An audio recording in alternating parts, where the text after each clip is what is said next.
月宋灶君有講究，有錢冇錢只要記住一記而不忘，三不做，咁年晚就行好運噶啦。邊一忌啦吓？一忌你煮廢做。傳統嘅小年係喺臘月24嘅，因為受到清朝統治者嘅影響，先至提前一日。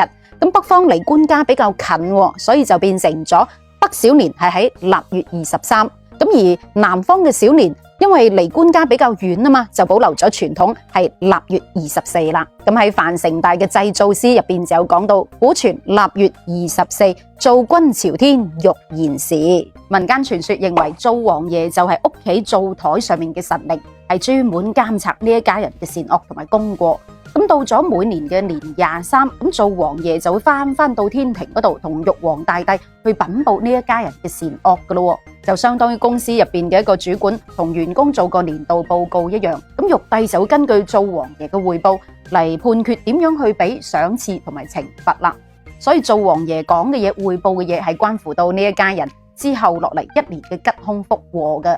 咁老百姓驚佢講壞話啊嘛，肯定就要供奉佢，整啲糖食去氹下佢，等佢講好說話，希望灶君可以上天言好事，下界保平安。希望新嘅一年可以保佑一家老少平安順遂，萬事如意。但係關於祭灶嘅習俗，喺古代民間有個講法叫做男不拜月，女不祭灶，意思就話喺中秋佳節拜月光嘅時候就要女嘅嚟拜，男嘅就唔參與。而到咗小年，即係臘月23、臘月24嘅時候，咁要祭灶君啦。咁通常就係男嘅拜，而女嘅就唔參與。咁頂多女人係準備啲貢品嘅啫。咁點解古人要咁樣區分呢？呢個習俗係源於古代嘅陰陽觀念同男女有別嘅傳統禮教有關嘅。古人認為月亮係屬陰嘅，月亮涼涼啊嘛，係咪？咁而男性係屬陽嘅，男女授受不親。咁如果男人去拜月光嘅話，就會導致陽氣外泄咁話。所以民間就有咗男不拜月，要女嘅拜嘅講法啦。咁而灶神呢，民間傳說話佢係一位美男子嚟嘅，咁為咗避嫌，所以就唔俾女子去祭灶啦。咁另一方面，古代女子嘅地位係好低嘅，拜灶君咁大件事，要由女人嚟拜，就會覺得唔夠誠意，有冒犯嘅意思啦。因為喺古代民間認為祭灶係一件好隆重、好嚴肅嘅大事嚟嘅，所以一般要由屋企嘅男子去負責去舉行呢個祭灶嘅儀式，咁女子就一般唔參與嘅，所以民間慢慢就形成咗女不祭灶嘅講法啦。另外，如果係女子嗰幾日比較特殊嗰幾日，一般亦都唔參與去祭灶。咁唔知你屋企係男嘅祭灶定係女嘅祭灶呢？咁二不忘呢？送神早啊，接個暖晏啊，接個老個，有呢個中意晏。送神早接神遲嘅意思就係話送灶君嘅時間要趕早，咁為咗唔好耽誤灶君嘅要事啊嘛，一早就要送灶君翻上西天噶啦。咁一般就喺早上上午之前就要完成拜灶君嘅儀式噶咯。包括搞乾淨企理嘅灶頭，打掃衛生，去準備去燒香啊、燒金銀衣紙啊，準備啲貢品啊等等祭拜嘅儀式，以示告別同感謝灶君喺過去一年嘅庇佑。咁接灶君嘅形式一般就喺下午或者係晚上進行嘅，一樣係要準備啲貢品啊、裝香啊，以示對灶君嘅歡迎同埋期待，表示自己係誠心迎接佢回歸，祈求灶君保佑新嘅一年可以家庭和睦、身體健康、事事順利咁話。咁二不忘呢？拜灶君俾啲甜個。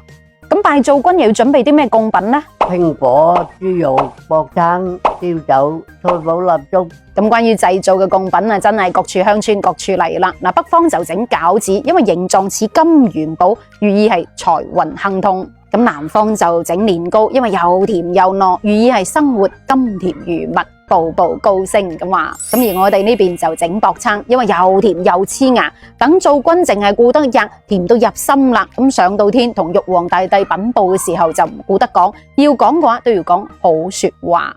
而有啲地方拜灶君一定會準備酒水嘅，等灶君飲到嗡嗡地嘅時候就唔會打小報告啦。唔知你嗰邊拜灶君又會準備啲乜嘢貢品呢？咁三不忘又係咩呢？一小年冇賒數，小年賒數就欠一年。有句老話，小年賒賬欠一年。咁根據老傳統認為，如果喺小年呢一日賒數嘅話，咁玉帝就根據灶王爺匯報嘅情況嚟賜欠賬一年，搞到一年都揾唔到錢咁話。咁再講啊，小年已經係年嚟噶啦，又係年尾，又係年初，又係一個咁喜慶嘅日子。如果喺小年賒數嘅話，係好唔吉利嘅。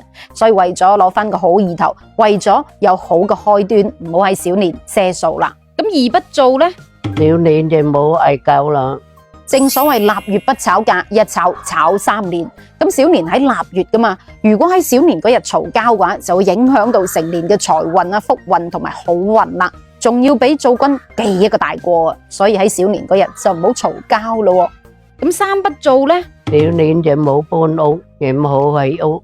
嗱，根據老傳統嘅風俗就係講究臘月不搬家，正月不剃頭，臘月不蓋房，7月不挖堂。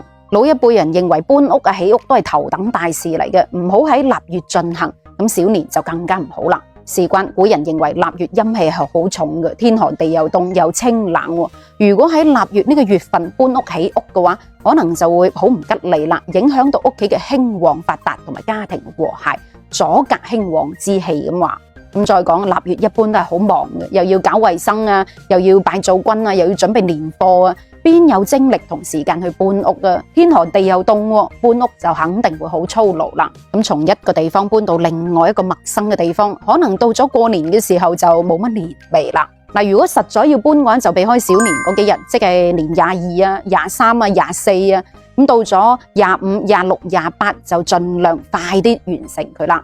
咁為咗攞個好意頭，為咗開個好頭，老傳統不能忘，取其精華，去其糟粕。